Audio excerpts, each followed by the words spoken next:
secret of happiness is found in this book. That's just a kid's book. Yes, it's a children's book, and it was published in 1949. The Contented Little Pussycat.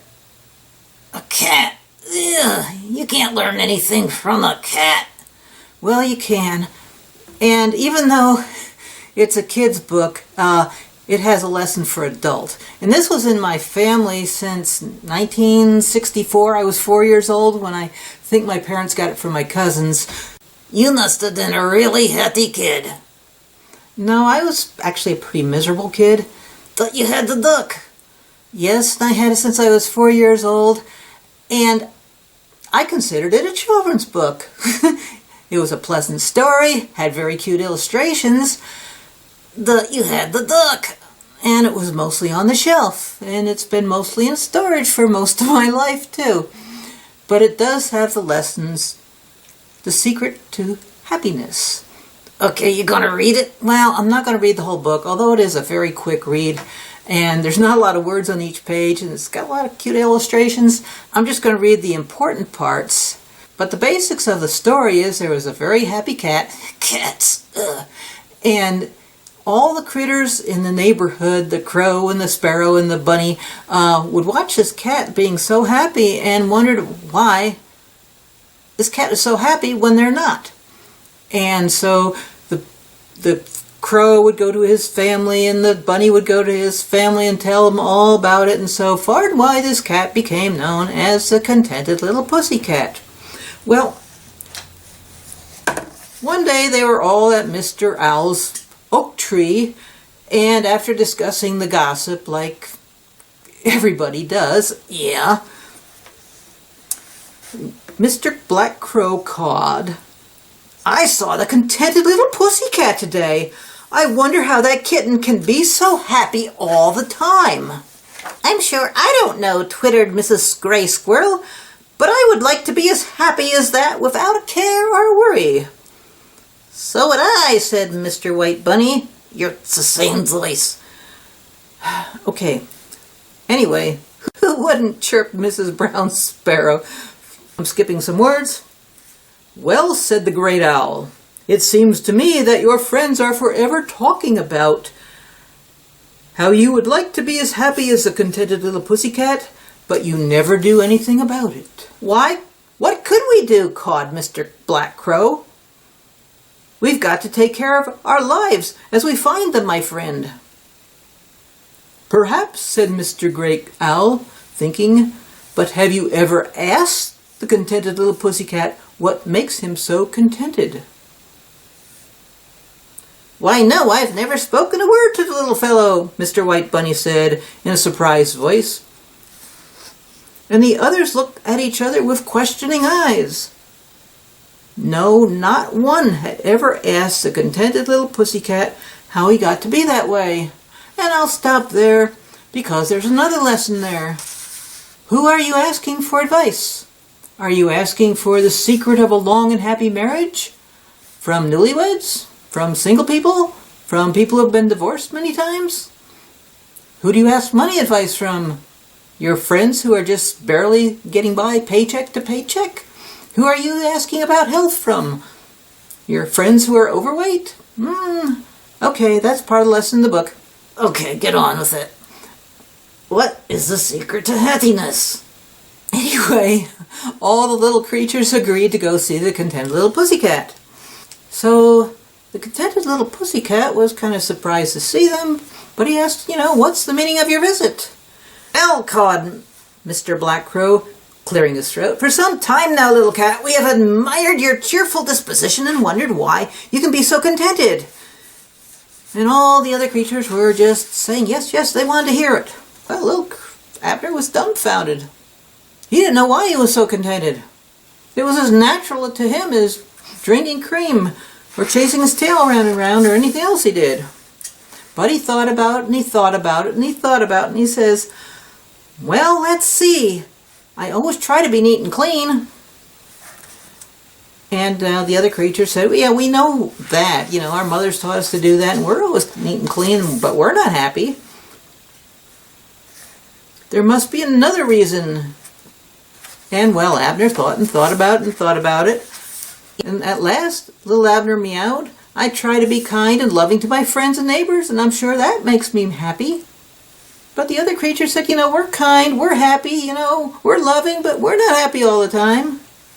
Tell us the real reason." And so the little cat thought and thought and thought and thought and thought.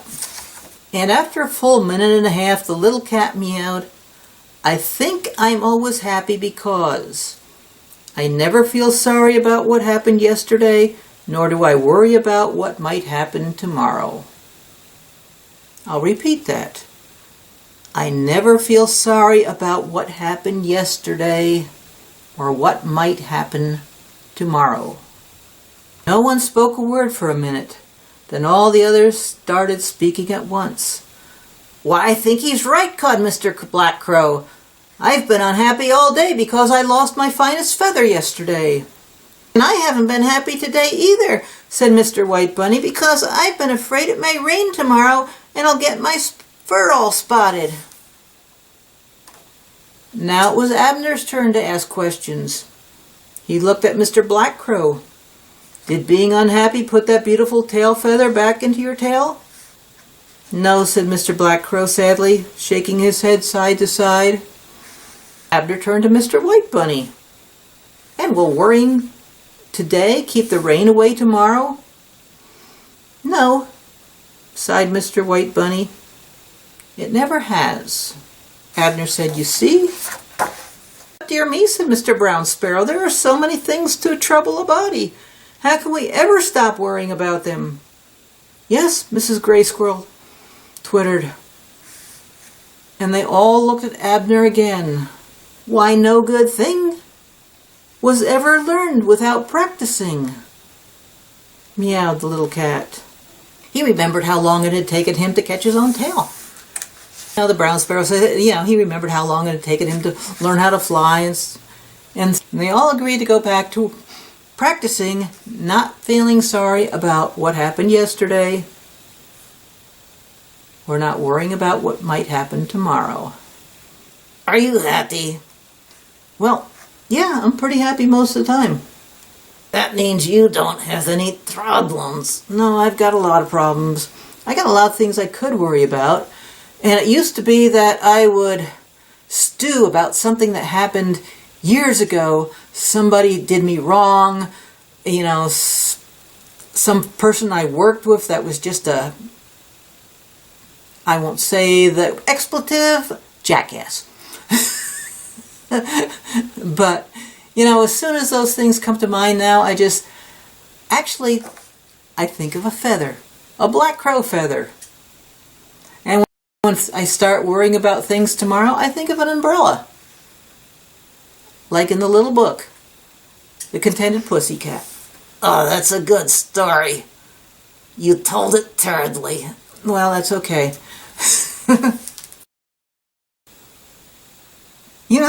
There's a lesson here that the author never intended. And what would that be? "Well, what's that duck worth?" Well, this is kind of dog-eared and it doesn't have a jacket, but if this was in good shape and had a jacket, it might be worth $25, $30. If it was in excellent shape, maybe $60. If it was not so good condition, maybe less. That's the lesson. If you got old ducks, or you go to a garage sale and you find something, you can take your computer with you or a smartphone or something and just put that in quotes, the name of the duck for sale. Then you'll find out what it's worth. Well, that's right. If there's a rare book or a vintage kids book or a Roy Rogers lunchbox or anything else that was common at one time, or a comic book, whatever, you can look it up just by doing a Google search. Put the name of whatever you've got in quotes and put for sale, and you'll see what people are selling it for. And you could sell it yourself on Amazon or eBay or any of the other internet sites on the internet. Now, that's something I'm not particularly interested in doing, but if you like garage sales, that might be something fun and profitable. Yeah, I like fun and profit. Fun and profit. Fun and profit. Oh, shut up. Hey, di-hati.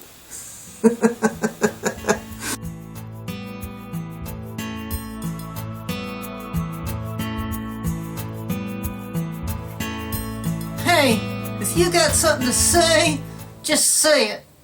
And leave your comments below, okay? And subscribe. Do it. That's an order. Yeah, Gordon, out.